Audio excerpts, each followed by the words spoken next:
ಅವ್ರು ದೊಡ್ಡವ್ರ ಸಿನಿಮಾ 35 ಲಕ್ಷದ ಟಿಕೆಟ್ ಹರಿಸಿದ್ದಾರೆ. ಒಂದು ಫೋನ್ ಬರುತ್ತೆ ನನಗೆ, ಸರ್ ಟಿಕೆಟ್ ಹರಿಸ್ಬಿಟ್ಟಿದ್ದೀವಿ ಬ್ರದರ್, ಜನ ಇಲ್ವಲ್ಲ ಯಾವ್ದಾರು ಹಾಸ್ಟ್ಲಿಗೆ ಹೇಳೋಕ್ಕಾಗುತ್ತಾ ಅಂತ. ಈಗ ಹೀರೋಗಳು ಅದರಿಂದ ಬಿದ್ದಿದ್ದಾರೆ, ಅರ್ಥ ಆಯ್ತಾ ನಿಮಗೆ? ಆಮೇಲೆ ಹೀರೋಗಳು ಅಂತ ತಕ್ಷಣ ಇದೆಲ್ಲರಿಗೂ ಎಲ್ಲವೂ ಸಲ್ಲುತ್ತೆ ಅಂತಲ್ಲ, ಯಾರ್ಯಾರು ಮಾಡಿರ್ತಾರೋ ಅವ್ರಿಗೆ ಮಾತ್ರ ಸಲ್ಲುತ್ತೆ. This is unquote. ಇವ್ರು ಯಾರೋ ಹೇಳಿದ್ರು ಅಂತ ಟಿಕೆಟ್ ಹರಿಸ್ಬೇಕು, ಜನ ಕರ್ಕೊಂಡ್ಬರ್ಬೇಕು. ನೀವು ಫೇಕ್ ಪಬ್ಲಿಸಿಟಿ ಅಂತಾರಲ್ಲ, 100% ಸತ್ಯ. ನಾನು ಹೇಳ್ತೀನಿ, ಪೇಮೆಂಟ್ ಕೊಡಲೇಬೇಕು, ಕೊಡದೇವರು ಬರಲ್ಲ ಅನ್ನೋ ಹೀರೋಗಳಿಗೆ ಕೇಳ್ತೀನಿ, ಲಾಸ್ಟ್ ಪಿಕ್ಚರ್ ನಿನ್ನ ಕಲೆಕ್ಷನ್ ಎಷ್ಟು? Hi, welcome back to my channel Yash unfiltered. And ಇವತ್ತು ನನ್ನ ಗೆಸ್ಟ್ ಚಕ್ರವರ್ತಿ ಸರ್ ಅವರು. ಸರ್ ವೆಲ್ಕಮ್ ಸರ್, ಹೇಗಿದ್ದೀರಾ ಸರ್? ನಮಸ್ಕಾರ, ನಾನು ಅದ್ಭುತವಾಗಿ ಹಿಮಾಲಯ ಥರ ಇದ್ದೀನಿ. ನೀವಾಗಿದ್ದೀರಾ? ಚೆನ್ನಾಗಿದ್ದೀನಿ sir, thank you so much ಇವತ್ತು ನನ್ನ ಚಾನಲ್ಗೆ ಬಂದಿದ್ದಕ್ಕೆ, ಕರೆದಿದ್ದಕ್ಕೆ. ಸೊ ಒಂದಷ್ಟು ಮಾತಾಡೋಣ ನಿಮ್ಮ ಹತ್ರ, ಬಿಕಾಸ್ ನೀವು ಕೂಡ ಜರ್ನಲಿಸ್ಟ್, ಹೌದು, ಸಿನಿಮಾ ವಿಚಾರ ಒಂದಷ್ಟು ಮಾತಾಡ್ಬೋದು. ನೀವು ಹೆಂಗೆ ಅಂತಂದರೆ ಯಾವುದೇ ವಿಚಾರ ನಿಮ್ಮ ಹತ್ರ ಕ್ವಶನ್ ಕೇಳ್ತೀನಿ ಅಂದರೆ ಎಲ್ಲದಕ್ಕೂ ಮಾತಾಡ್ತೀರಾ ನೀವು. ಸೊ ಒಳ್ಳೆ ವಾಗ್ಮಿ ನೀವು. ಎಲ್ಲ ಕ್ಷೇತ್ರಗಳ ಅನುಭವ ಅಷ್ಟೇ, ಅದಕ್ಕೆ ಒಂದಷ್ಟು ಜನರಲ್ ಆಗಿ ಮಾತಾಡ್ಸೋಕ್ಕೆ, ಅದಕ್ಕೆ ಒಂದಷ್ಟು ಮಾತಾಡೋಣ ಅಂತ. ಫಸ್ಟ್ ನಾನು ಸಿನಿಮಾ ಇಂಡಸ್ಟ್ರಿಯಿಂದ ಶುರು ಮಾಡೋಣ ಅಂತ. ಸೊ ಈಗಿನ ಒಂದಷ್ಟು ಸಿನಿಮಾ ಇಂಡಸ್ಟ್ರಿ ಹೆಂಗೆ ಅನ್ನಿಸ್ತಾ ಇದೆ ಸರ್? ಯಾಕಂದರೆ ಹೊಸಬ್ರು ಬರ್ತಾ ಇದ್ದಾರೆ, ಬಂದ್ಬಿಟ್ಟು ಸಕ್ಸಸ್ ಸಿಗ್ತಾ ಇಲ್ಲ, ಫೇಲ್ ಆಗ್ತಾ ಇದೆ, ನಮ್ಮಂಥವ್ರಿಗೆಲ್ಲ ಇಂಡಸ್ಟ್ರಿ ಅಂತ ಒಂದಷ್ಟು ಜನ ಬೈಕೊಳ್ತಾರೆ. ಇನ್ನೊಂದು ಜನ ಪ್ರೊಡ್ಯೂಸರು ಬರೀ ಸ್ಟಾರ್ಗಳ ಮೇಲೆ ಇನ್ವೆಸ್ಟ್ ಮಾಡ್ತೀವಿ, ಹೊಸಬ್ರ ಮೇಲೆ ಇನ್ವೆಸ್ಟ್ ಮಾಡಲ್ಲ ಅಂತಾರೆ. ಸೊ ಅವ್ರು ಹೊಸಬ್ರು ಏನಂತಾರೆ ಅಂದರೆ ಎಲ್ಲೆಲ್ಲಿಂದನೋ ಒಂದಷ್ಟು ತೊಗೊಂಬಂದು ಸಿನಿಮಾ ಮಾಡಿ ಅಯ್ಯೋ ಓಡ್ತಿಲ್ವಲ್ಲ ಅಂತ ಒಂದಷ್ಟು ಆಗ್ತಾ ಇದೆ. ಇವೆಲ್ಲ ನೋಡ್ತಾ ಇದ್ರೆ ಹೆಂಗೆ ಅನಿಸುತ್ತೆ ಸರ್? ಈಗ ನೀವು ಹೇಳ್ತಾ ಇದ್ದೀರಲ್ಲ, ಇದು ಯಾವತ್ತು ನಡೆದಿರಲಿಲ್ಲ. ಇದ್ರಲ್ಲಿ ಹೊಸದೇನಿದೆ ಅಂತ, ಈಗ ಹೊಸಬ್ರ ಮೇಲೆ ಹಣ ಹಾಕೋಕ್ಕಾಗಲ್ಲ, ಹೇಗೆ ಹಾಕೋದು ಅನ್ನೋ ಗ್ಯಾರಂಟಿ ಇಲ್ಲ. ಮತ್ತು ಸೀನಿಯರ್ಸ್ಗಳು ಯಾರು ಸೂಪರ್ ಸ್ಟಾರ್ಗಳಿದ್ದಾರೆ ಅವರು ಕೈಗೆ ಸಿಗಲ್ಲ, ಮತ್ತು ಅವ್ರ ಬಜೆಟನ್ನು ಹೊಂದ್ಸೋಕ್ಕಾಗಲ್ಲ. ಕೆಲವು ಸಿನಿಮಾಗಳು ಸೋಲುತ್ತೆ, ಒಂದಷ್ಟು ಸಿನಿಮಾಗಳು ತುಂಬ ಸೂಪರ್ ಹಿಟ್ ಆಗ್ತಾ ಇದೆ. ಅದು ಯಾಕೆ ಆಗ್ತಾ ಇದೆ ಅನ್ನೋ ಫಾರ್ಮುಲಾ ಈ ಪ್ರಶ್ನೆ ಕೇಳಿದ್ರಲ್ಲ, ಇದು ಯಾವತ್ತಾಗಿರಲಿಲ್ಲ. ಇದೆಲ್ಲ ಕಾಲಘಟ್ಟದಲ್ಲೂ ಇತ್ತು. ನಾವು ಈಗ ಸೋಷಿಯಲ್ ಮೀಡಿಯಾ ಮತ್ತು ಡಿಜಿಟಲ್ ಮೀಡಿಯಾ ಹೆಚ್ಚಿರೋದ್ರಿಂದ ಈ ಪ್ರಾಬ್ಲಮ್ನ ಹೆಚ್ಚು ಅಡ್ರೆಸ್ ಮಾಡ್ತಾ ಇದೀವಿ ಅಷ್ಟೇ. ಅದು ಯಾವಾಗಲೂ ಇತ್ತದು, ಫಸ್ಟಿಂದಾನು ಇದೆ. ಹೌದು, ಮೊದಲಿಂದಾನೂ ಇತ್ತು. ಈ ಉದಾಹರಣೆ ಹೇಳಬೇಕು ಅಂದರೆ, ಕುಮಾರ್ ಬಂಗಾರಪ್ಪ ಅಶ್ವಮೇಧ ಮಾಡೋವಾಗ್ಲೂ ಇತ್ತು. ಅದೇ ಕುಮಾರ್ ಬಂಗಾರಪ್ಪನವ್ರು ನ್ಯಾಯಬೆಲೆ ಅಂಗಡಿ ಮಾಡೋವಾಗ್ಲೂ ಇದೆ. ಅವಾಗ್ಲೂ ಅವ್ರನ್ನ ಹೊಸಬ ಅಂತಿದ್ರು. ನಾನು ಸುಮ್ಮನೆ ಅವ್ರ ನೆನಪಾಯ್ತು ಅಂತ ತಲೆಯಲ್ಲಿ ತಗೊಂಡೆ ಅಷ್ಟೇ. ವಿನೋದ್ ರಾಜ್ ಅವ್ರು ಬಂದಾಗ ಹೊಸಬ ಅಂತಿದ್ರು, ಇವಂದು ಅವ್ರ ತಾಯಿ ಅಷ್ಟು ದೊಡ್ಡ ಸ್ಟಾರ್ ಆಗಿದ್ರು ಕೂಡ. ಸೊ ಅದು ಎಲ್ಲರಿಗೂ ಇತ್ತು, ಹೊಸಬ್ರಿಗಿತ್ತು, ಹಳಬ್ರಿಗಿತ್ತು. ಈಗ ನಿಮಗೆ ಇವತ್ತು ಸೂಪರ್ ಸ್ಟಾರ್ ಆಗಿದಾರಲ್ಲ ಕರ್ನಾಟಕ ಇಂಡಸ್ಟ್ರಿನಲ್ಲಿ, ಅವ್ರ ಚಿತ್ರರಂಗದಲ್ಲಿ ಅವತ್ತು ಹೆಂಗಿದ್ರು ಅವರು? ಇವತ್ತಾದ್ರೂ ಒಂದು ಪ್ರಚಾರಕ್ಕೊಂದು ಮೈಲೇಜ್ ಇದೆ, ಪ್ರಚಾರಕ್ಕೊಂದು ರೀತಿಗಳಿದೆ, ಬಿಸ್ನೆಸ್ ಬೇರೆ ಬೇರೆ ಥರ ಓಪನ್ ಇದೆ. ಆ ಕಾಲಕ್ಕೆ ಥಿಯೇಟರ್ ಬಿಟ್ಟರೆ ಬೇರೆ ಏನೂ ಇಲ್ಲ. ನಿಮಗೆ ಆಕಾಶವಾಣಿಯಲ್ಲಿ ಹಾಡು ಬರ್ತಾ ಇತ್ತು, ಅದು ಬಿಟ್ಟರೆ ದೂರದರ್ಶನದಲ್ಲಿ ಚಿತ್ರಮಂಜರಿ ಬರ್ತಾ ಇತ್ತು. ಅದನ್ನು ಬಿಟ್ಟರೆ ಥಿಯೇಟ್ರಿಗೆ ಹೋಗಿ ಜನ ನೋಡಬೇಕಾಗಿತ್ತು ಟಿಕೆಟ್ ತೊಗೊಂಡು. ಇವತ್ತು 100 ಥರ ಬಿಸ್ನೆಸ್ ಓಪನ್ ಆಗಿದೆ.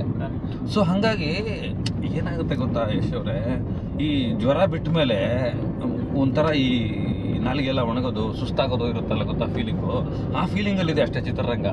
2 ಎಳ್ನೀರು ಕುಡಿಸ್ಬಿಟ್ಟು ಕರೆಕ್ಟಾಗಿ ಡೋಲೋ 650 ಮುದ್ದೆ ತಿನ್ಸೋದು ಸರಿ ಹೋಗುತ್ತೆ. ಆ ಎಳ್ನೀರು ಎಲ್ಲಿದೆ, ಆ ಮಾತ್ರೆ ಎಲ್ಲಿ ಸಿಗುತ್ತೆ? ಎಳ್ನೀರು ಎಗೇನ್ ಕಂಟೆಂಟ್. ಎಗೇನ್ ನೀವು ಎಲ್ಲಿಗೆ ತಿರುಗಿಸಿ ಮುರುಗಿಸಿ ಏನೇ ಮಾಡಿದ್ರು, ಮೂಲತಃ ಇವತ್ತಿನ ಸಿನಿಮಾ ಮತ್ತು ಮಾರ್ಕೆಟಿಂಗ್ ಹೇಗಿದೆ ಅಂತ ಅರ್ಥ ಮಾಡ್ಕೋಬೇಕು. ಆಮೇಲೆ ನಿಮಗೆ ಎಂಟರ್ಟೈನ್ಮೆಂಟ್ ಫ್ಯಾಕ್ಟರ್ ಅನ್ನೋದು ತುಂಬಾ ಆಗ್ತಿದೆ ಅಂತ ಅಂದಾಗ್ಲೇ ಸ್ವಲ್ಪ ಜನಗಳು ಥಿಯೇಟರ್ ಕಡೆ ಬರೋದು ಕಮ್ಮಿ ಆಗ್ತಾ ಇದೆ ಅಂತ ಅನ್ಸುತ್ತಾ? ಇಲ್ಲ ನೋಡಿ, ಅಂದ್ರೆ ಅವಾಗ ಎಂಟರ್ಟೈನ್ಮೆಂಟ್ ಇರ್ಲಿಲ್ಲ. ಅದನ್ನ ಕೆಲವರು ಅದೊಂದು ಥಿಯರಿ ಹೇಳ್ತಾರೆ, ಅದೊಂದು ಸಿದ್ಧಾಂತ ಹೇಳ್ತಾರೆ. ನಿಮಗೆ ಈ ಸಿದ್ಧಾಂತ ನಾನು ಒಪ್ಪಲ್ಲ. ಯಾಕೆ ಅಂದರೆ ಸಿನಿಮಾ ಅನ್ನೋದು ತುಂಬ ಗಟ್ಟಿಯಾದ ಕ್ಷೇತ್ರ. ನಿಮಗೆ ಸಿನಿಮಾ ಕಟ್ಕೊಡುವ ಅನುಭೂತಿನ, ಸಿನಿಮಾ ಕಟ್ಕೊಡುವ ಒಂದು ಎಂಟರ್ಟೈನ್ಮೆಂಟ್ನ, ಅಥವಾ ಸಿನಿಮಾ ಕಟ್ಕೊಡುವ ಒಂದು ಕಿಕ್ಕನ್ನು ನಿಮಗೆ ರೀಲ್ಸ್ಗಳು ಕೊಡಲ್ಲ. ಅದು ಬೇರೆ. ಇದು ಇಡಿಯಾಗಿ ಏನೋ ಆ ಕ್ಷಣಕ್ಕೆ 1 ನಿಮಿಷಕ್ಕೆ 30 ಸೆಕೆಂಡ್ಸ್ಗೆ ಸ್ಕ್ರೋಲಿಂಗ್ ಬೇರೆ. ಅದು ತಾತ್ಕಾಲಿಕ ಒಂದು ತುರಿಯಾವಸ್ಥೆಗೆ ಮನುಷ್ಯನ ತೊಗೊಂಡೋಗ್ಬೋದೇನೋ ಅಷ್ಟೇನೆ. ಬಿಟ್ಟರೆ ನಿಮಗೆ ಸುದೀರ್ಘವಾದಂಥ ಒಂದು ಅನುಭವ, ಆಮೇಲೆ ವರ್ಷಾನ್ಗಟ್ಲೆ ಉಳಿಯುವಂಥ ಒಂದು ಅನುಭವ, ಒಂದು ನೆನಪು, ಒಂದು ಕಲಿಕೆ. ನಾವು ತುಂಬ ಸಿನಿಮಾಗಳನ್ನ ತುಂಬ ಕಲ್ತಿದ್ದೀವಿ, ತುಂಬ ರಿಸರ್ಚು. ಅದು ಕನೆಕ್ಟ್ ಆಗುವ ಆ ಸಂಪರ್ಕ ಮಾಧ್ಯಮ ಇದೆಯಲ್ಲ, ಸ್ಕ್ರೀನ್ಗೂ ನಮಗೂ ಆಗೋದಿದೆಯಲ್ಲ, ಅದಾಗಲ್ಲ ಇದರಲ್ಲಿ. ಸಿನಿಮಾಗೆ ಅತಿ ದೊಡ್ಡ ಶಕ್ತಿ ಇದೆ. ನೀವು ಏನು ಮಾಡಬೇಕು ಅಂದರೆ, ಈ ಕಾಲಘಟ್ಟನ ನೀವು ಅರ್ಥ ಮಾಡ್ಕೊಳ್ತಾ ಇಲ್ಲ. ಮೇಕರ್ಸ್ ರಾಂಗ್ ಪ್ಲಾನಿಂಗ್ ಮಾಡ್ತಾ ಇದ್ದಾರೆ, ರಾಂಗ್ ಸಿನಿಮಾಸ್ ಮಾಡ್ತಾ ಇದ್ದಾರೆ. ನೀವು ರಾಂಗ್ ಸಿನಿಮಾಸ್ ಮಾಡಿ ರೈಟ್ ಆಗಿರೋ ಜನ ಬೈದ್ರೆ, ಅವರು ನೀವು ಒಂದು ಕಾಲದಲ್ಲಿ ಥಿಯೇಟರ್ಗಳಿಗೆ ಹಂಗೆ ನುಗ್ಗೋರಲ್ಲ, ಯಾವುದೇ ಸಿನಿಮಾ ಬಂದರು ಹಂಗೆ ನುಗ್ಗೋರು. ನಾನು ಜರ್ನಲಿಸ್ಟ್ ಆಗಿದ್ದಾಗ ಲಂಕೇಶ್ ಪತ್ರಿಕೆಗೆ, ಬೇರೆ ಪತ್ರಿಕೆಗಳಿಗೆ ಬರೆಯುವಾಗ ಆಲ್ಮೋಸ್ಟ್ ಫಸ್ಟ್ ಡೇ ಹೌಸ್ಫುಲ್ ಇರೋದು, 1 ವಾರ ಹೌಸ್ಫುಲ್ ಇರೋದು. ನೀವು ಅವಾಗ ಏನು ಸಿನಿಮಾ ಕೊಟ್ರಿ? ಸಿನಿಮಾ ಹೌಸ್ಫುಲ್ ಜನ ಥಿಯೇಟ್ರಿಗೆ ಬರೋವಾಗ ನೀವೇನು ಕೊಟ್ರಿ? ಇವತ್ತು OTT ಬಂದಿದೆ, ಡಿಜಿಟಲ್ ಮೀಡಿಯಾ ಕಾಯ್ತಾ ಇದ್ದಾರೆ, ಅಥವಾ ಬೇರೆ ಬೇರೆ ಮನೋರಂಜನೆ ಇದೆ ಅಂತ ಇದೆ ಅಲ್ವಾ. ಒಂದು ಸವಾಲು ಎಕ್ಸ್ಟ್ರಾ ಆ್ಯಡ್ ಆಗಿದೆ. ಅದು ಬಿಟ್ಟರೆ ನಮ್ಗೆ ಇರೋ ಫೆಸಿಲಿಟೀಸ್ಗಳು ಜಾಸ್ತಿ ಆಗಿದೆಯಲ್ಲ, ಸೌಲಭ್ಯಗಳು, ಅದನ್ನ ಯಾಕೆ ಮಾತಾಡ್ತಾ ಇಲ್ಲ? ಸಿನಿಮಾ ಮೇಕಿಂಗ್ ಡಿಜಿಟಲ್ ಬಂದಿದೆ. ಮೊದಲೆಲ್ಲ ಈಗ ನಾನೇ ಡೈರೆಕ್ಟ್ ಮಾಡುವಾಗ ಪಂಚ್ ಮಾಡಬೇಕಾಗಿತ್ತು, 1 ಸೆಕೆಂಡ್ ನೋಡ್ತಾ ಇದ್ವಿ ನಾವು, ನಾನು ರೆಡಿ ಮಾತ್ರ ಇರೋದು. ಅದಕ್ಕೆ ಹೇಳ್ತೇವೆ, ಪಾಪ ಇಡ್ಲಿ ವಡೆ ಎಲ್ಲ ಜಾಸ್ತಿ ತಿನ್ಬಿಡ್ರಪ್ಪ, ರೀಲ್ ತಿನ್ಬೇಡಿ ಅಂತಿದ್ವಿ. ತುಂಬ ಟೈಮ್ ತೊಗೊತಾ ಇದ್ವಿ. ಇಷ್ಟೇ ಅಡಿ 1000 ಅಡಿಯಲ್ಲಿ ಸಿನಿಮಾ ಮುಗಿಸ್ಬೇಕು ಅಂತಿತ್ತು. ಅವಾಗ ಒಂದು ಕ್ಯಾರವಾನ್ ಸಿಸ್ಟಮ್ ಇರಲಿಲ್ಲ. ಈಗ ನೋಡಿ, ಯಾವುದೇ ಒಂದು ಪ್ರಬುದ್ಧತೆಗೆ ಬಂದರೆ ಅದು ಮಾಡೆಸ್ಟಿಯಾಗಿ, ಸರಳವಾಗಿ, ಅದು ವಿರಳವಾಗಿ ಬದಲಾಗ್ತಾ ಹೋದರೆ ಅದರಲ್ಲಿ ಒಳ್ಳೇದು ಇದೆ, ಕೆಟ್ಟದ್ದು ಇದೆ. ನೀವು ಯಾಕೆ ವೈ ಯು ಆರ್ ಟಾಕಿಂಗ್ ಕೆಟ್ಟದ್ದು, ಇದು ತಪ್ಪು ಅಂತ ಯಾಕೆ ಮಾತಾಡ್ತಾ ಇದ್ದೀರಾ? ಆಮೇಲೆ ಈ ಕಾಲಘಟ್ಟಕ್ಕೆ ನೀವು ಕೊಡ್ತಾ ಇಲ್ವಲ್ಲ ಕಂಟೆಂಟ್. ಆಮೇಲೆ ಇತ್ತೀಚೆಗೆ ಕೇಳೋದೇನು ಅಂತಂದ್ರೆ, ಈಗ ಸೂ ಫ್ರಮ್ ಸೋ ಇಂದ ಒಂದು ಪೇಯ್ಡ್ ಪ್ರೀಮಿಯರ್ ಶೋ ಅನ್ನೋದು ಒಂದು ಸ್ಟಾರ್ಟ್ ಆಗುತ್ತೆ. ಚೆನ್ನಾಗಾಯ್ತು, ಅದು ಒಳ್ಳೆ ನಿಯರ್ಲಿ 100 CR ಮಾಡ್ತು ಸಿನಿಮಾ ಅನ್ನೋದೆಲ್ಲ. ಸ್ವಲ್ಪ ಅದನ್ನ ಇವಾಗ ಎಲ್ಲರೂ ಅದನ್ನೇ ಫಾಲೋ ಮಾಡ್ತಾ ಇದ್ದಾರೆ. ಆಮೇಲೆ ಎಲ್ಲ ಕಡೆ ಪೇಯ್ಡ್ ಪ್ರೀಮಿಯರ್ ಅಂತ ಹೇಳ್ತಾರೆ, ಸೊ ಅವರೇ ತುಂಬಿಸ್ತಾರೆ ಅನ್ನೋದು ಒಂದಷ್ಟಿದೆ. ಅದಾದ್ಮೇಲೆ ಅಷ್ಟೊಂದೆಲ್ಲ ಒಂದಷ್ಟು ಫೇಕ್ ಪಬ್ಲಿಸಿಟಿ ಮಾಡ್ತಾ ಇದ್ದಾರೆ ಅನ್ನೋದು ಕೂಡ ಜನಗಳ ಬಾಯಿಂದ ಬರ್ತಾ ಇದೆ.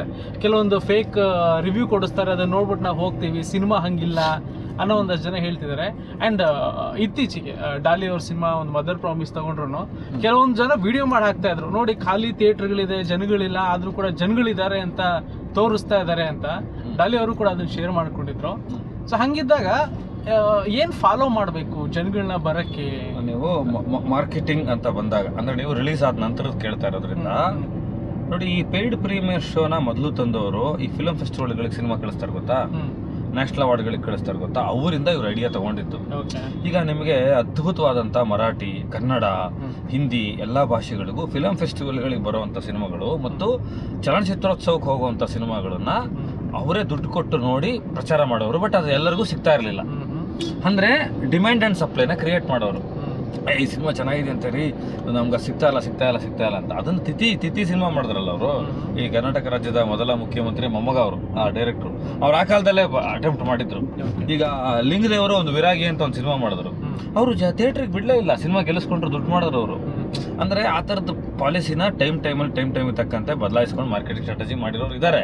ನಮ್ಮ ಬ್ರಿಲಿಯನ್ಸ್ ಮೇಲೆ ವರ್ಕೌಟ್ ಆಗುತ್ತೆ. ಅದು ಸೂಫ್ರಮ್ ಶೋನಲ್ಲಿ ತುಂಬ ಅಧಿಕೃತವಾಗಿ ಮಾಡಿದ್ರು. ನಾನು ಇದಕ್ಕೆ ಅಪವಾದ ಥರ ಒಂದು ಮಾತಿಲ್ಲ, 35 ಲಕ್ಷ ಟಿಕೆಟ್ ಹರಿಸ್ತಾರೆ ಅಂತ ಇಟ್ಕೊಳ್ಳಿ. ಒಂದು ಸಿನಿಮಾ, ಅವ್ರು ದೊಡ್ಡವ್ರ ಸಿನಿಮಾ, 35 ಲಕ್ಷದ ಟಿಕೆಟ್ ಹರಿಸಿದ್ದಾರೆ. ಒಂದು ಫೋನ್ ಬರುತ್ತೆ ನನಗೆ, ಸರ್ ಟಿಕೆಟ್ ಹರಿಸ್ಬಿಟ್ಟಿದ್ದೀವಿ ಬ್ರದರ್, ಚೆನ್ನಾಗಿಲ್ವಲ್ಲ, ಯಾವ್ದಾದ್ರು ಹಾಸ್ಟ್ಲಿಗೆ ಹೇಳೋಕ್ಕಾಗುತ್ತಾ ಅಂತ. ಏನು ಅರ್ಥ ಆಗಲಿಲ್ಲ ನನಗೆ ಅಂದೆ. ಇಲ್ಲ, ನಾವು ಅಟ್ಲೀಸ್ಟ್ ಒಂದು 5 ದಿನ ಬೆಂಗಳೂರನ್ನ ತುಂಬಿಸೋದಕ್ಕೆ ಇಷ್ಟು ಥಿಯೇಟ್ರ್ಗಳು ಅಂತ ನಾವು ಮಾರ್ಕ್ ಮಾಡಿ ಟಿಕೆಟ್ ಹರಿಸಿದ್ದೀವಿ. ಯಾಕಂದರೆ 50% ಹಣ ನಿರ್ಮಾಪಕ ಹರಿಸ್ತಾರೋ ವಿತರಕ ಹರಿಸ್ತಾರೋ ಅವ್ರಿಗೆ ಹೋಗುತ್ತೆ ವಾಪಸ್. ಈಗ ಹೀರೋಗಳು ಅದರಿಂದ ಬಿದ್ದಿದ್ದಾರೆ. ಅರ್ಥ ಆಯ್ತಾ ನಿಮಗೆ? ಆಮೇಲೆ ಹೀರೋಗಳು ಅಂತ ತಕ್ಷಣ ಇದೆಲ್ಲರಿಗೂ ಎಲ್ಲವೂ ಸಲ್ಲುತ್ತೆ ಅಂತಲ್ಲ, ಯಾರ್ಯಾರು ಮಾಡಿರ್ತಾರೋ ಅವ್ರಿಗೆ ಮಾತ್ರ ಸಲ್ಲುತ್ತೆ. This is unquote. ಸತ್ಯ ಮಾತಾಡೋವನ್ನ ನೀವು ದಮನ ಮಾಡಬಾರ್ದು ಕಮೆಂಟ್ಗಳಲ್ಲಿ. ಏನು ಮಾಡ್ತಾರೆ, ಹೌಸ್ಫುಲ್ ಕೊಡಿ ಅಂತ ಹೇಳ್ತಾರೆ. ಹಿಂಗೆ ಕೊಡ್ತೀರಾ? ನಿಮಗೆ ನಾನು ನೋಡಿದಾಗೆ ಒಂದು ದೊಡ್ಡ ಸಿನಿಮಾ 70 ಲಕ್ಷ ಟಿಕೆಟ್ ಹರಿಸಿದ್ರು. ನಾನು ಜನ ಎಲ್ಲಿ ತರ್ತೀರಪ್ಪ? ಆ ಜನಕ್ಕೆ ದುಡ್ಡು ಕೊಡಬೇಕು. ಆಮೇಲೆ ಸೋಷಿಯಲ್ ಮೀಡಿಯಾದಲ್ಲಿ ರಿವ್ಯೂ ಹಾಕೋದಕ್ಕೆ ದುಡ್ಡು ಕೊಡ್ತಾರೆ. ಇಷ್ಟು ಟಿಕೆಟ್ ತೊಗೊಂಡು ಇಷ್ಟು ಬರೋದು ಸ್ಕ್ರೀನ್ಶಾಟ್ ಕಳಿಸಿದ್ರೆ ಇಷ್ಟು ದುಡ್ಡು ಅಂತ ಅದಕ್ಕೆ ಏಜೆಂಟ್ರುಗಳಿದ್ದಾರೆ. ಈಗ ಸಿನಿಮಾ ರಿಲೀಸ್ ಮಾಡೋನು ವಿಶೇಷ ಚೇತನರಿಗೆ ಸಬ್ಟೈಟ್ಲು ಮಾಡಿಸ್ಬೇಕು. ಅದಕ್ಕೆ ಇನ್ನೊಂದು, ಈಗ ಒಂದು ಸ್ಕ್ರೀನ್ ಬರ್ತಾ ಇದೆ, ಚಿಕ್ಕ ಸ್ಕ್ರೀನ್ ಬಂದು ಯಾರಿಗೆ ಶ್ರವಣ ವ್ಯವಸ್ಥೆ ಇಲ್ಲ, ದೃಷ್ಟಿ ಇಲ್ಲ ಅವ್ರಿಗೆ ಅಂತೆಲ್ಲ ಹೋಗಿರೋವಾಗ ಏನೇನೆಲ್ಲ ಮಾಡಬೇಕು ಒಬ್ಬ ಪ್ರೊಡ್ಯೂಸರು ಮಾರ್ಕೆಟಿಂಗಲ್ಲಿ. ಸೊ ಇವ್ರು ಯಾರೋ ಹೇಳಿದ್ರು ಅಂತ ಟಿಕೆಟ್ ಹರಿಸ್ಬೇಕು, ಜನ ಕರ್ಕೊಂಬರ್ಬೇಕು. ನೀವು ಫೇಕ್ ಪಬ್ಲಿಸಿಟಿ ಅಂತಾರಲ್ಲ, 100% ಸತ್ಯ. ನಾನು ಹೇಳ್ತೀನಿ, ಈಗ ರಿವ್ಯೂ ಕೊಡ್ತಾರೆ ಗೊತ್ತಾ ಥಿಯೇಟ್ರ್ ಮುಂದೆ ಬಂದು, ಕರೆಕ್ಟಾಗಿ ಅವ್ರನ್ನ ಅಬ್ಸರ್ವ್ ಮಾಡಿ. ಅದರಲ್ಲಿ ಕೆಲವರು ನಿಜವಾಗ್ಲೂ ಆ ಸಿನಿಮಾದ ಅಭಿಮಾನಿಗಳಾಗಿರ್ತಾರೆ, ಆ ನಾಯಕ ನಟನ ಅಭಿಮಾನಿ ಆಗಿರ್ತಾರೆ, ಆ ನಿರ್ದೇಶಕರ ಅಭಿಮಾನಿ ಆಗಿರ್ತಾರೆ, ಆ ಸಿನಿಮಾಕ್ಕೆ ಅವ್ನಿಗೆ ಇಷ್ಟ ಆಗಿರುತ್ತೆ, ಮಾತಾಡ್ತಾರೆ. ಇನ್ನು ಕೆಲವರು ಅದನ್ನು ಮಾತಾಡೋಕ್ಕಂತಾನೆ ಇದ್ದಾರೆ. ಆಮೇಲೆ ಧನಂಜಯ, ನನ್ನ ಆತ್ಮೀಯ ಸ್ನೇಹಿತರು, ಅವರ ಸಿನಿಮಾದಲ್ಲಿ ಪರ್ಪಸ್ಫುಲಿ ಕೆಲವು ಏಜೆಂಟ್ಗಳಿದ್ದಾರೆ. ಇದು ಈ ಕಡೆ ಇನ್ನೊಂದು ವರ್ಗ ನಡೀತಾ ಇದೆ. ಏನಂದರೆ, ತಮ್ಮ ಸಿನಿಮಾ ಗೆಲ್ಲಿಸ್ಕೊಳ್ಳೋದಕ್ಕೆ ಹಣ ಕೊಟ್ಟು ಖರ್ಚು ಮಾಡಿ ಪಬ್ಲಿಸಿಟಿ ಮಾಡಿ ಹೋಗುವಂಥ ಒಂದು ಕಾಲ ಅದು ನಡೀತಾ ಇದೆ ಒಂದು ಕಡೆ ಸೈಡ್ಗಿಡಿ. ಇನ್ನೊಂದು ಕಡೆ ಇನ್ನೊಬ್ಬನ ಸಿನಿಮಾನ ಹಾಳು ಮಾಡಬೇಕು ಅಂತ ಮನಿ ಫ್ಲೋ ಮಾಡೋರು ಇದ್ದಾರೆ ಇಂಡಸ್ಟ್ರಿಯಲ್ಲಿ. ಅದಕ್ಕೆ ಖಾಲಿ ಇತ್ತು. ಈಗ ನಮಗೆ ಮಾರ್ಕಿಗಾಯಿತು, ಖಾಲಿ ಥಿಯೇಟರ್ ಹಾಕ್ಬಿಡೋದು. ಇಲ್ಲಿ ನೋಡಿದ್ರೆ ಹೌಸ್ಫುಲ್ ಇದೆ show, BookMyShow housefull ಇದೆ, DCR ಹೌಸ್ಫುಲ್ ಕಾಣ್ತಾ ಇದೆ, ಡಿಸ್ಟ್ರಿಬ್ಯೂಟರ್ ಆಫೀಸಿಂದ ಫೋನ್ ಮಾಡೋ ಸರ್ ಹೌಸ್ಫುಲ್ ಇದೆ, ವಿಡಿಯೋ ತೆಗೆದು ಕಳಿಸಿ ಅಂತಾರೆ, ವಿಡಿಯೋ ತೆಗೆದು ಕಳಿಸ್ತಾ ಇದ್ದಾರೆ. ನಮ್ಗೆ ಇಲ್ಲಿ DCR ರಿಪೋರ್ಟ್ ಗೊತ್ತಾಗ್ತಾ ಇದೆ ಎಷ್ಟು ಟಿಕೆಟ್ ಬುಕ್ ಆಗಿದೆ ಏನು ಅಂತ. ಆದರೆ ಇಲ್ಲಿ ಖಾಲಿ ಅಂತ ಹೇಳ್ತಾರೆ. ಈ ಖಾಲಿ ಇದನ್ನ ನೀವು ಅಬ್ಸರ್ವ್ ಮಾಡಿ ನೋಡಿ. ಯಾರೋ ಒಬ್ಬ ಬಂದು ಖಾಲಿ ಥಿಯೇಟರ್ನ ಸಿನಿಮಾ ಬಿಟ್ಟ ಮೇಲೆ, ಸಿನಿಮಾ ಶುರುಗಿಂತ ಮುಂಚೆ ಶೂಟ್ ಮಾಡ್ತಾನೆ ಗೊತ್ತಾ, ಮುಂಚೆ ಬಂದು ಅವ್ನು ಮಾಡೋದೇ ಇನ್ನೊಂದು ಯಾವುದೋ ಸಿನಿಮಾಗೆ ಪೇಸ್ಟ್ ಮಾಡೋದಕ್ಕೆ. ಸೊ ಈ ಸಿನಿಮಾ ವರ್ಗ ಅಂದಾಗ ಸಿನಿಮಾ ಮೇಕರ್ಸ್ಗಳು ಕೂಡ ಫೇಕ್ ಪಬ್ಲಿಸಿಟಿಯನ್ನ ಮಾಡ್ತಾ ಇದ್ದಾರೆ, ಇಲ್ಲ ಅಂತ ಹೇಳಲ್ಲ. ಬಟ್ ಎರಡು ವರ್ಗ ಇದೆ. ಆಮೇಲೆ ಈ ಕಡೆ ಸಿನಿಮಾ ಹಾಳು ಮಾಡಕ್ಕಂತಾನೆ ಒಂದಷ್ಟು ಜನ ಇದ್ದಾರೆ, ಇಬ್ರು ಇದ್ದಾರೆ. ನಿಮಗೆ ರಾಮ ಇದ್ ಕಡೆ ರಾವಣ ಇರ್ತಾನೆ, ರಾವಣ ಇದ್ ಕಡೆ ರಾಮ ಇರ್ತಾನೆ, ಇಬ್ರು ಇರ್ಲೇಬೇಕು. ಇವಾಗ ಪ್ರೊಡ್ಯೂಸರ್ಗೆ ಸಿನಿಮಾ ಪ್ರೊಡ್ಯೂಸ್ ಮಾಡೋದೇ ಒಂದು ಚಿಂತೆ ಆಯ್ತು ಅಂತಂದ್ರೆ, ಈಗ ಪಬ್ಲಿಸಿಟಿ ಮಾಡಬೇಕು, ಜನಗಳನ್ನ ಕರ್ಸೋದು ಅಂತ ಇನ್ನೊಂದು ಚಿಂತೆ. ಅದು ದೊಡ್ಡ ಟಾಸ್ಕ್ ಅದು ಪ್ರೊಡ್ಯೂಸ್ ಮಾಡಕ್ಕಿಂತ. ಈಗ ಹೆಂಗಾಗಿದೆ ಅಂದ್ರೆ, ಅವನು ನನಗೆ ಲಾಸ್ ಆಯ್ತು ಅಂತ ನಿರ್ಮಾಪಕ ಹೇಳ್ಕೊಳಕ್ಕಾಗಲ್ಲ. ಅಲ್ಲಿಂದ ಬರ್ತೀನಿ ನಾನು. ಲಾಸ್ ಆಯ್ತು ಅಂತ ಹೇಳ್ಕೊಂಡ್ರೆ ನೆಕ್ಸ್ಟ್ ಫೈನಾನ್ಸ್ ಹುಟ್ಟಲ್ಲ, ಇನ್ನೊಂದು ಸಿನಿಮಾ ಮಾಡೋಕ್ಕಾಗಲ್ಲ. ಆಮೇಲೆ ಸಿನಿಮಾದಲ್ಲಿ ಕಳ್ಕೊಂಡಿರೋ ಕೋಟಿ ಗಟ್ಟಲೆ ದುಡ್ಡನ್ನ ರಿಯಲ್ ಎಸ್ಟೇಟ್ ಅಲ್ಲೋ, ಗೋಲ್ಡ್ ಬಿಸ್ನೆಸ್ ಅಲ್ಲೋ ಇನ್ನೆಲ್ಲೋ ದುಡಿಯೋಕೆ ಆಗಲ್ಲ. ಸಿನಿಮಾದ ಮಾತ್ರ ಕಳ್ಕೊಂಡಿದ್ನ ಸಿನಿಮಾದಲ್ಲೇ ದುಡಿಬೇಕು. ಯಾಕಂದ್ರೆ ನಿಮಗೆ ಮ್ಯಾಜಿಕ್ ಶೋ ನಡೆಯೋದು ಇಲ್ಲೇನೆ, ಲಾಟ್ರಿ ಶೋ ಇದು. ಸೊ ಬೇರೆ ಕಡೆ ಪಿಕ್ ಅಂಡ್ ಲಾಟ್ರಿ ಆಕ್ಟ್ ಇಲ್ಲ, ಪಿಕ್ ಅಂಡ್ ಆಕ್ಟ್ ಅಂತಾರಲ್ಲ ಅದಿಲ್ಲ.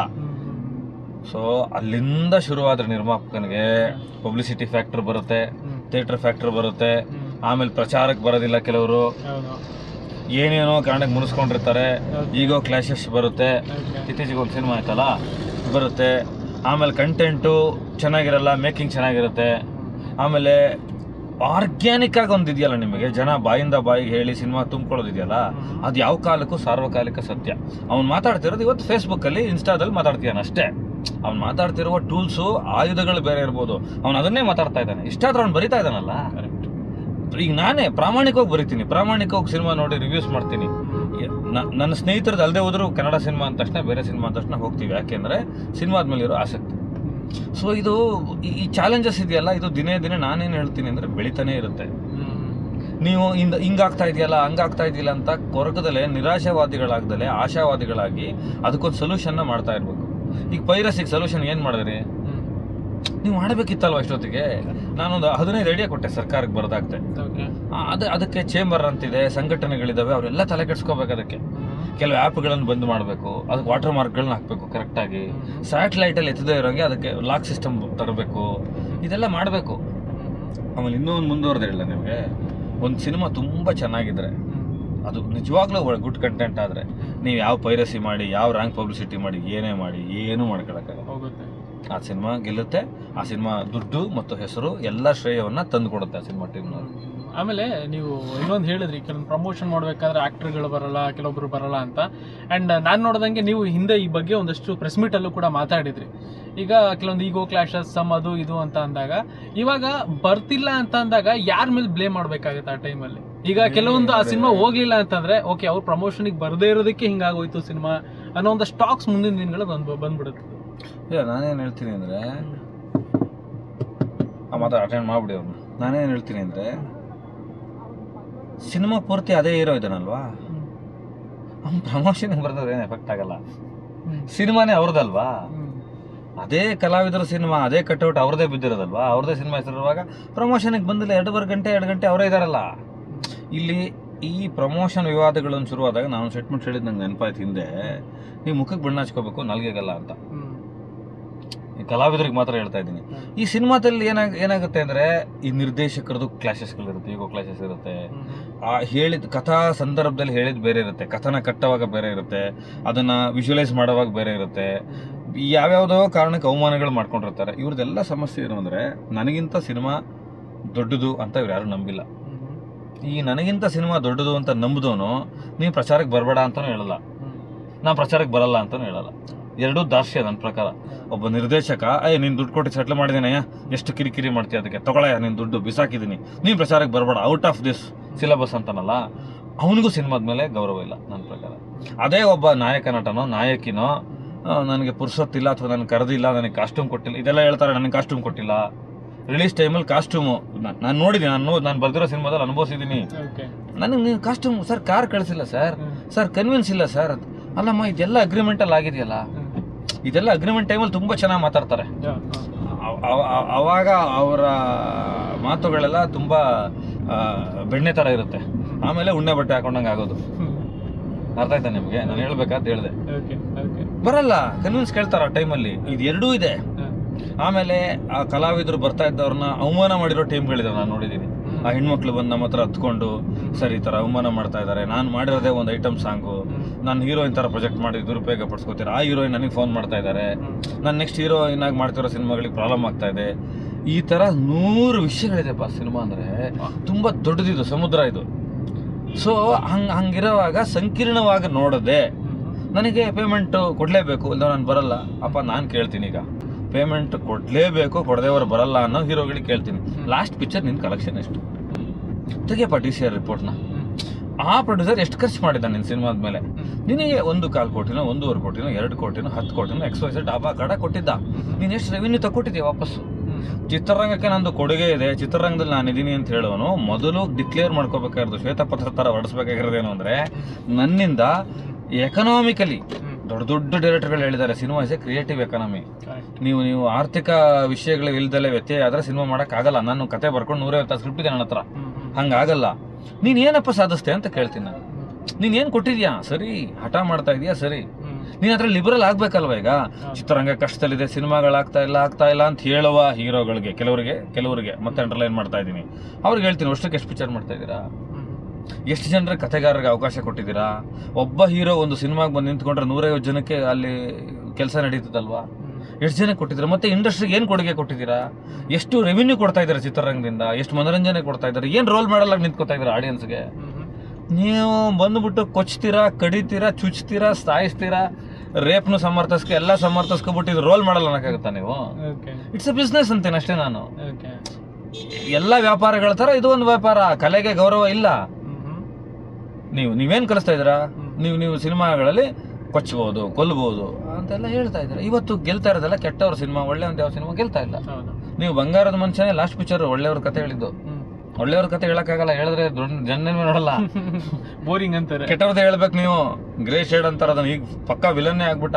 ಫಸ್ಟ್ ಕ್ಲಾಸ್ ಸ್ಟೂಡೆಂಟ್ ಎಲ್ಲ ಕತೆ ಹೇಳಿದ್ರೆ ಇವ್ನು ಕಷ್ಟಪಟ್ಟು ಓದೋ, ನೀವು ಏನೇ ಕತೆ ಹೇಳ್ತೀಯಾ, ರಾತ್ರಿ ಎಲ್ಲ ಓದಿರ್ತಾನೆ. ಅದೇ 3ನೇ ದರ್ಜೆ ಸ್ಟೂಡೆಂಟ್ ಇದ್ದಾನಲ್ಲ, ಓದ್ದಲ್ಲ ನಾವೊಂದು ಹೇಳು ಅಂತಾರೆ. ಅವನ ಜೀವನದಲ್ಲಿ ಇಂಟ್ರೆಸ್ಟಿಂಗ್ ಆದ ಪಾರ್ಟ್ ಇರೋದು. ಆಮೇಲೆ ಜನರಿಗೆ ಏನಾಗಿದೆ ಅಂದ್ರೆ, ಎಲ್ಲರೂ ಅರ್ಥ ಮಾಡ್ಕೋಬೇಕಾಗಿರೋದು, ಬೆಳಕಲ್ಲಿ ನಡೆಯೋದ್ರ ಬಗ್ಗೆ ಯಾರಿಗೂ ಆಸಕ್ತಿ ಇಲ್ಲ, ಕತ್ಲೆಯಲ್ಲಿ ನಡೆಯೋದ್ರ ಬಗ್ಗೆ ಎಲ್ರಿಗೂ ಆಸಕ್ತಿ. ಇವತ್ತಿನ ಸೈಕಾಲಜಿಕಲ್ ಸೆಟಪ್, ಒಂದು ಹ್ಯೂಮನ್ ಸೆಟಪ್ ಹಂಗಿದೆ. ನೀನು ಅವ್ರಿಗೆ ಸಿನಿಮಾ ತೆಗಿಬೇಕಲ್ವಾ? ಫಸ್ಟ್ ನೀನು ಡಿಸೈಡ್ ಮಾಡ್ಕೋಬೇಕು ಯಾವ ವರ್ಗಕ್ಕೆ ಸಿನಿಮಾ ತೆಗಿತಾ ಇದೆಯಾ. ಒಂದು ರೀಲು ನಿನಗೆ, ಈಗ ಜಂಬೋ ರೀಲ್ ಹೊರಟೋಯ್ತು, ಒಂದು ರೀಲು ಸೀನಿಯರ್ ಸಿಟಿಸನ್ಸ್ಗೆ ಅಂತಾನೆ ಕಥೆಯಲ್ಲಿ, ಇನ್ನೊಂದು ರೀಲ್ ಹುಡುಗರಿಗೆ ಅಂತಾನೆ. ಕರೆಕ್ಟಾಗಿ ಹೇಳಪ್ಪ, ಯಾವ ವರ್ಗ ಸಂಕಷ್ಟ, ಯಾವ ಪ್ರಭೇದ, ನೀನು ಯಾವ ಪ್ರಾಣಿಗೆ ಹೇಳ್ತಾ ಇದೆಯಾ ಇದನ್ನ? ನೀನು ಹುಲಿಗೆ ಹೇಳ್ತಾ ಇದೆಯಾ, ಚಿರತೆಗೆ ಹೇಳ್ತಾ ಇದೆಯಾ, ಯಾರಿಗೆ ಈ ಕತೆ ಹೇಳ್ತಾ ಇದೆಯಾ? ಆ ಹೇಳುವ ಕ್ರಮ ವಿಧಾನ ಎಲ್ಲ ಬದಲಾಗುತ್ತಲ್ಲ, ಏನು ಹೇಳಲ್ಲ. ಅವನ ಮೇಲೆ ಸ್ಟೋರಿ ಟೆಲ್ಲರ್ ಇಸ್ ಎಂಟರ್ಟೈನರ್ ಅನ್ನೋದು ಮರ್ತ್ಬಿಟ್ಟವನೆ. ಪ್ರೀಚ್ ಮಾಡ್ತಾನೆ, ಭಾಷಣ ಮಾಡಿಸ್ತಾನೆ ಡೈರೆಕ್ಟ್ರು ಸಿನಿಮಾಗಳಲ್ಲಿ. ಸೊ ಇದೆಲ್ಲ ಆಗಿರೋದ್ರಿಂದ ಏನಾಗ್ತಾ ಇದೆ ಅಂದರೆ, ಜನ ಅವರು ಒಂದೇ ಲೈನಲ್ಲಿ ಹೇಳ್ತಾ ಇದ್ದಾರೆ, ಚೆನ್ನಾಗಿಲ್ಲ ಅಷ್ಟೇ. ನೀವು ಅವ್ರನ್ನ ಬೈತಾ ಇದ್ದೀರ, ಥಿಯೇಟ್ರಿಗೆ ಜನ ಬರ್ತಾ ಇಲ್ಲ. ಅವ್ರು ಕೇಳ್ತಾವ್ರೆ, ನಾನು ಬಂದಾಗ ನೀನು ಏನು ಮಾಡಿದೆ, ಮತ್ತು ನಾನು ಯಾಕೆ ಬರಬೇಕು, ನಾನು ಬರೋ ಥರ ನೀನು ಏನಾರು ಮಾಡು ಅಂತಾರೆ. ಇನ್ ಕೆಲವು ರಿವ್ಯೂ ಹೇಳ್ತಾರಲ್ಲ, ಸ್ವಲ್ಪ ನಾನು ಮೀಡಿಯಾದಲ್ಲಿ ಹೈಪ್ ಆಗಬೇಕು, ಚೆನ್ನಾಗಿ ಕಾಣಿಸ್ಬೇಕು ಅನ್ನೋ ಕಾರಣಕ್ಕೆ ಅದೊಂದು ಇರ್ತದೆ. ಈಗ ನಿಮಗೆ ಇನ್ನೊಂದು ಹೇಳ, ಒಂದು ಕಾಲದಲ್ಲಿ ನಾನು ಕಣ್ಣಾರೆ ನೋಡಿರೋದು, ಫಸ್ಟ್ ಡೇ ಆಟೋ ಶಂಕರ್ ಅನ್ಸುತ್ತೆ ಆ ಸಿನಿಮಾ, ಒಪ್ಪಿ ಸರ್ದು, ಇಬ್ಬರು ಬಂದ್ಬಿಟ್ಟಿದ್ದಾರೆ ಲವರ್ಸ್. ಅವ್ರು ಆಚೆ ಬರ್ತಾ ಇಲ್ಲ ಥಿಯೇಟ್ರಿಂದ. ನಾನು ಸಿನಿಮಾ ಪತ್ರಕರ್ತರ ಸೆಕ್ಟರಲ್ಲಿ ಯಾವಾಗ ಪತ್ರಕರ್ತ ನಾನು ಕೂತಿದ್ದೀವಿ, ಯಾಕೆ ಆಚೆ ನಾನು ಗಮನಿಸ್ತಾ ಇದ್ದೀನಿ ಅವ್ರನ್ನ. ನಾನು ಹೋಗಿ ಮಾತಾಡಿಸ್ದೆ, ಸರ್ ನಾವಿಬ್ರು ಲವ್ ಮಾಡ್ತಾ ಇದೀವಿ, ಅಲ್ಲಿ ಕ್ಯಾಮ್ರಾದವ್ರು ಇದ್ದಾರೆ ಸರ್, ಈಗ ನಾವು ಹೋದ್ರೆ ನಮ್ಮ ಅಪ್ಪ ಅಮ್ಮ ನೋಡ್ಬಿಡ್ತಾರೆ ಸರ್. ಎಷ್ಟೋ ಜನ ಮೊದಲನೇ ದಿನ ಸಿನಿಮಾಗೆ ಈ ಕಾರಣಕ್ಕೂ ಬರಲ್ಲ, ಜೊತೆಲಿ ಬಂದ್ರೆ ಸಿಗಾಕೋತೀವಲ್ಲ. ಇದು ಒಂದು ಕ್ಲಾಸ್ ಇದೆಯಲ್ಲ.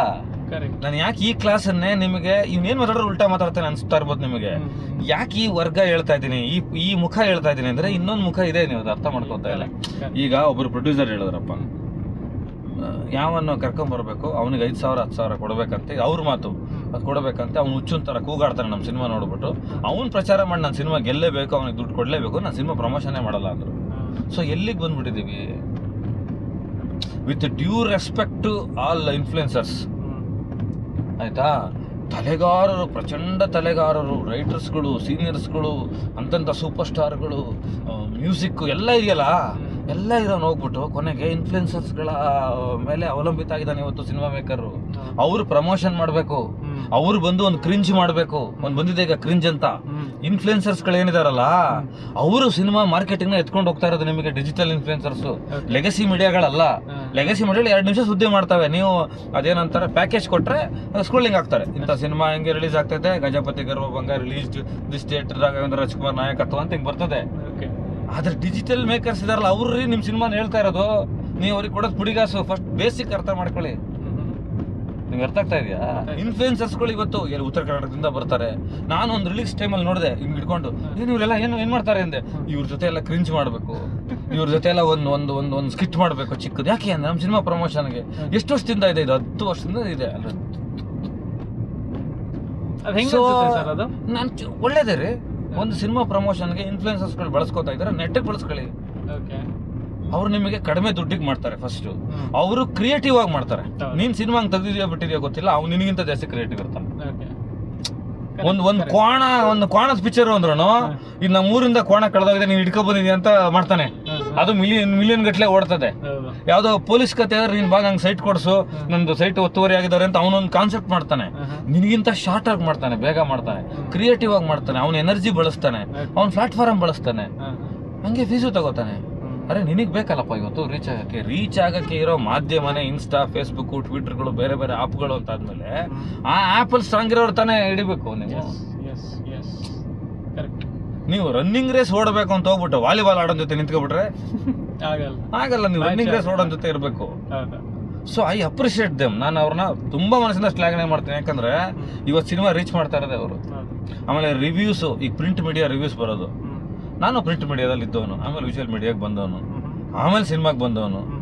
ಎಷ್ಟು ಪರ್ಸೆಂಟೇಜ್ ಜನ ನೋಡ್ಬಿಟ್ಟು ಇಂಥ ಪತ್ರಿಕೆಯಲ್ಲಿ ಹೀಗೆ ರಿವ್ಯೂ ಬರೆದಿದ್ದಾರೆ, ನಾನು ಈ ಸಿನಿಮಾವನ್ನು ಖಂಡಿತ ನೋಡಲೇಬೇಕು ಅಂತ ಬುಕ್ ಮೈ ಶೋ ತಗೊಂಡು ಟಿಕೆಟ್ ಮಾಡ್ತಾನೆ. ಇಷ್ಟೇ ಪರ್ಸೆಂಟೇಜ್ ಇದೆ, ಚಿಕ್ಕ ಪರ್ಸೆಂಟ್. ಈಗ ಅವ್ರ ಕೊಡುಗೆ ಪ್ರಿಂಟ್ ಮೀಡಿಯಾ, ವಿಜುವಲ್ ಮೀಡಿಯಾ ಕೊಡ್ತಾ ಇದೆ. ಅವ್ರ ಕೊಡುಗೆ ಕೊಡ್ತಾ ಇಲ್ಲ ಅಂತಲ್ಲ. ಹಿಂದೆ ಒಂದು ಕಾಲ ಇತ್ತು, ಒಂದು ಹೆಡ್ಡಿಂಗ್ ಬರೆದ್ಬಿಟ್ರೆ ಸಾಕು. PGS ಅಂತ ಇದ್ರು, AS ಮೂರ್ತಿ ಇದ್ರು, ಉದಯ್ ಮರ್ಕಿಣಿ ಇದ್ದಾರೆ, ವಿಜಯ್ ಸಾರಥಿ ಇದ್ರು. ಆ ಕಾಲ ಇದೆ. ನನ್ನ ಕಾಲದಲ್ಲಿ ಜರ್ನಲಿಸ್ಟ್. ಅವಾಗ ಒಂದು ಹೆಡ್ಡಿಂಗ್ ಕೊಟ್ಟು ಒಂದು ಏನೋ ಬರೆದ್ಬಿಟ್ರೆ ಅದು ಸಂಚಲನ ಆಗ್ಬಿಡೋದು. ನಾನು ಒಂದು ಸಿನಿಮಾಗೆ ಬರೆದ್ಬಿಟ್ಟಿದ್ದೆ, ಹೀರೋಯಿನಿಗೆ ಮಾಡಿಸಿ ಶಾಪಿಂಗ್ ದುಡ್ಡು ಬರಲ್ಲ ಇದಕ್ಕೆ ಅಂತ. ಫಸ್ಟ್ ನನಗೆ ಹೆಮ್ಮೆ ಇದೆ. ನನಗೆ ಇಂದ್ರಜಿತ್ ಅವರು ಒಂದು ದಿನ ಕೂರ್ಸ್ಕೊಂಡು ಹೇಳಿದ್ರು, ಟ್ರೇಡ್ ಬರೀರಿ ನೀವು ಅಂತ. ಅಂದ್ರೆ ಅವ್ರು ಕೊಟ್ಟಿದ್ದ ಐಡಿಯಾ ಅದು. ಟ್ರೇಡ್ ಅಂದ್ರೆ ಯಾರು ಬಿಸ್ನೆಸ್ ಬರೀತಾ ಇರಲ್ಲ ಅವಾಗ. ಇವ್ರು ಬಂದು ಯಾವ್ದೋ ಒಂದು ಸಿನಿಮಾ ಹಿಂಗೆ ಕುತ್ಕೊಂಡು ಒಬ್ಬ ನಿರ್ದೇಶಕ, ನನ್ನ ಸಿನಿಮಾ 18 ಕೋಟಿ ದುಡಿದಿದೆ ಅಂದ್ರೆ, ಎಲ್ಲ 18 ಕೋಟಿ ದುಡಿದಿದ್ಯಪ್ಪ, ಎಲ್ಲ ಎಷ್ಟು ಥಿಯೇಟ್ರು, ಎಷ್ಟು ಕಲೆಕ್ಷನ್, ಎಷ್ಟು ರೇಟು, ಎಷ್ಟು ಸಬ್ಸಿಡಿ, ಇದೆಷ್ಟು ಬಂದಿದೆ, ಎಷ್ಟು ನಿನಗೆ ಟ್ಯಾಕ್ಸು, ಎಲ್ಲ ಲೆಕ್ಕ ಹೇಳ್ಬಿಡ್ತಿದ್ದೆ ನಾನು.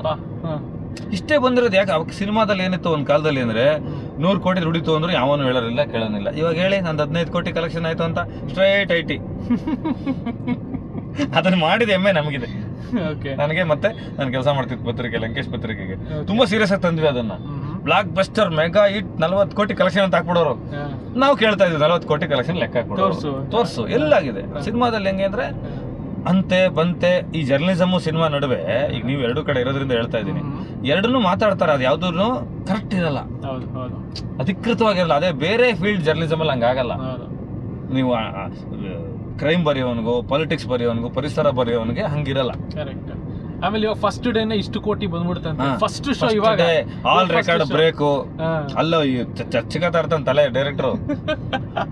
ಎಷ್ಟು ಜನ ತುಂಬಿಸ್ಲಿ, ಏನ್ ಮಾಡ್ಲಿ, ಫುಲ್ ಆಗ್ತಾ ಇಲ್ಲ. ನಾವೊಂದು ಇದಿಟ್ಕೊಂಡಿದೀವಿ ಈಗ, ಕೋಡ್ ವರ್ಡ್ ಫುಲ್ ರೈತ ಸಂಘ ಅನ್ನೋದು. ಏನೇನದ ಇಲ್ಲ, ಹಸಿರು ಗಾಜಿನ ಬೆಳೆ ಕಾಣ್ತಾ ಇದೆ ಅಂತಂದ್ರೆ ಹಸಿರು ಕಲರ್ ಇರುತ್ತೆ. ಹಸಿರು ಕಲರ್ ಇದೆ. ಇಲ್ಲಿ ನೋಡಿದ್ರೆ ಗ್ರೀನ್ ಇದೆ. ಇವನು ಆರೆಂಜ್ ಮಾತಾಡ್ತಾವನಲ್ಲ, ರೆಡ್ ಮಾತಾಡ್ತಾವನಲ್ಲ ಅಂತ ನಾವು ಬುಕ್ ಮೈ ಶೋನಲ್ಲಿ. ಇವತ್ತು ಆಕ್ಚುಲಿ ಸಿನಿಮಾಗೆ ಬೇಕಾಗಿರುವ ಕಲರ್ ಕೆಂಪು ಮತ್ತು ಕೇಸರಿ. ಹಸಿರು ಬಣ್ಣ ನಮಗ್ ಕಷ್ಟ ಇಲ್ಲ, ಹಸಿರ್ತದೆ. ಅವನ್ ಮಾತ್ರ ಆ ಕಡೆ ಮಾತಾಡ್ತಾ ಇರ್ತಾನೆ. ಸಕ್ಸಸ್ ಪ್ರೆಸ್ ಮೀಟ್ ಸಾಯಂಕಾಲ ಮಾಡ್ತಾರೆ. ಅಂದ್ರೆ ಏನ್ ಸಕ್ಸಸ್ ಅನ್ನೋದೇ ಸುಳ್ಳಾಗೋಯ್ತಾ? 25 ದಿನ ಓಡ್ಬಿಟ್ರೆ ಗ್ರ್ಯಾಂಡ್. ಈ ಸಿನಿಮಾನು ಹಂಗೆ ಇದೆ. ಕಲೆಕ್ಷನ್ ಇತ್ತೋದೆಲ್ಲ ಮೊದಲು 50 ದಿನ 100 ದಿನ ಆ ತರ ಎಲ್ಲ ಇತ್ತು. ಇವಾಗ ನಿಮಗೆ 3 days ಅಲ್ಲಿ ಎತ್ಬಿಡ್ತಾರೆ ಕಲೆಕ್ಷನ್ಸ್. ಆ ತರದ್ದು ಕ್ರೇಜಿ ಫ್ಯಾನ್ಸ್ ಇರೋಂಥ ಸಿನಿಮಾಗಳವೆಲ್ಲ. ಕ್ರೇಜ್ ಕ್ರಿಯೇಟ್ ಆಗಿರುತ್ತಲ್ಲ ಹೀರೋ ಬಗ್ಗೆ, ಅವ್ರು ದಡಾರ್ ಅಂತ ನೋಡ್ಬಿಡ್ತಾರೆ. ಈ ಫ್ಯಾನ್ಸು ಒಂದು ಸಿನಿಮಾ ಚೆನ್ನಾಗಿದೆ ಅಂತ ಅರ್ಥ ಮಾಡಿಕೊಂಡು ಆ ಸಿನಿಮಾ ಬಾಯಿಂದ ಬಾಯಿಗೆ ಹೋಗಿ ಅವ್ನು ಬೈಕ್ ಹಾಕೊಂಡು ಕಾರ್ ಹಾಕೊಂಡು ಟಿಕೆಟ್ ಬುಕ್ ಮಾಡ್ಕೊಂಡು ಬರೋ ಸಿನಿಮಾಗಳು ಹಂಗಾಗಲ್ಲ.